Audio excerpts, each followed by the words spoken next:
So the third course which I signed up was Analog Electronics Part 1, all about diodes and capacitors. This course teaches everything about diode, its types, its working, its behavior when connected in a circuit, and even a little bit about capacitor. Along in this course, you will also learn about electric circuit studio software. It is a very simple, beginner friendly simulator that is very simple. It has a very simple interface. All you have to do in order to make a circuit, all you have to do is just drag and drop. So it's very simple. You will be doing simulations on this software. The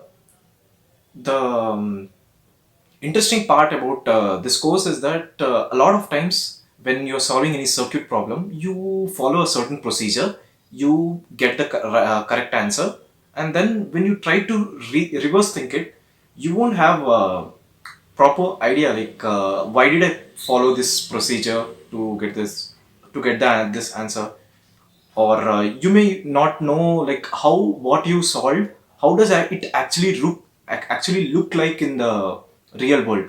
You will have these kind of doubts. Okay, so these kind of doubts are clarified here in this course by simulating whatever circuit you have done.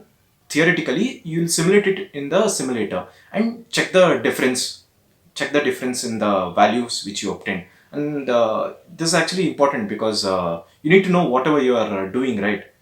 And also the circuit which you implement practically, you need to make little changes. So although the changes are very small, but there's a difference between you not knowing those changes, right?